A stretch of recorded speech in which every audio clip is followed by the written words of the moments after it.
Hey everybody, this is my 125 gallon tank, and I just got done feeding everybody, and while I was feeding everybody I noticed something that I thought was worth getting on video real quick here. If you will notice,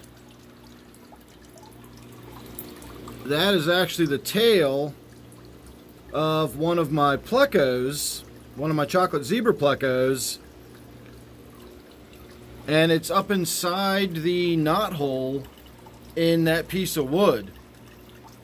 So that's pretty interesting. I normally see loaches get in little nooks and crannies like that. In fact, I thought that's what it was at first, and then I had to scratch my head and say, wait a minute, none of my loaches have brown tails like that.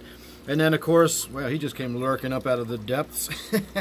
I had to, do a double take, and I realized that it's actually one of my Plecos that is in there. It's not unusual for the Plecos to get up underneath of the bottom side of the wood and more or less sort of lay across the surface of it upside down.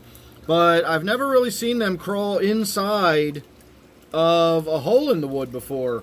I have had loaches vanish. I was joking one time on video, well, sort of half joking. We were talking about one of the loaches, and we watched it wriggle into a crack in a piece of woodwork. And I mean, it really wriggled into a tiny little crack in the piece of woodwork, as loaches are wont to do. And I jokingly said, that's probably the last time we'll ever see that loach. And that was indeed the last time I ever saw that loach. It never wriggled its way back out. And that has happened more than once. I have seen loaches wriggle their way into little caves and not be able to get out. And I also had a petricola, I'm sorry, it turned out to be a lucipinnis. I thought it was a petricola catfish get stuck in a knot hole in a piece of wood, and I had to get in there and gently remove it.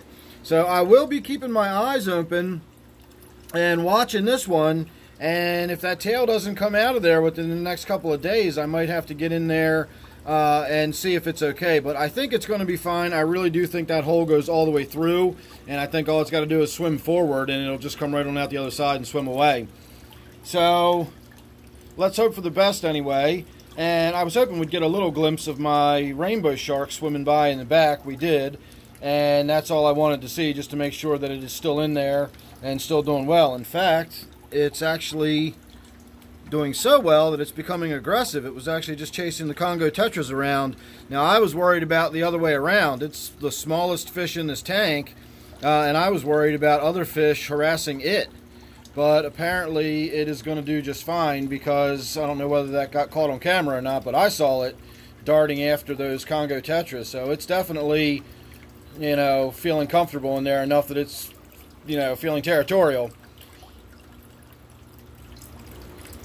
See, look at that.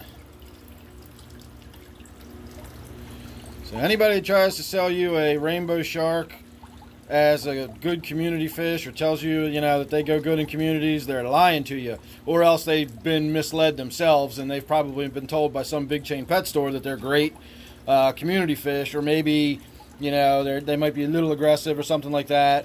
My experience is that they are fairly aggressive fish, and if they don't have a lot of space and some hardy fish in there with them, you're going to have issues if you have one of these rainbow sharks. So let's hope for the best. I don't really think those Congo Tetras are going to be too bothered by that. They are the kind of fish that dart and dash and swim around. And of course, they've got this whole length of the tank that they can just hang out down at this end with the rainbow fish and not be any big deal.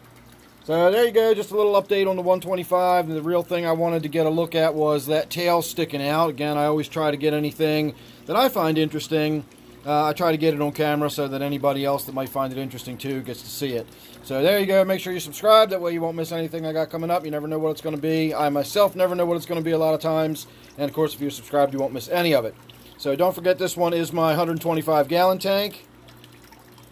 And yes, that spot on my catfish's eye is normal. It's been like that ever since I got it. It's always had one side of its face has been lighter than the other, and the older it's gotten, the more noticeable it's become. And so now it's a very, very distinct, almost like a birthmark on the side of its face. So that is normal if you're wondering what that big blotch on my catfish's face is. So once again, I'll ask you to subscribe, and I will say thank you for watching and remind you that this is my 125 gallon tank. So I'll see you real soon in the next one.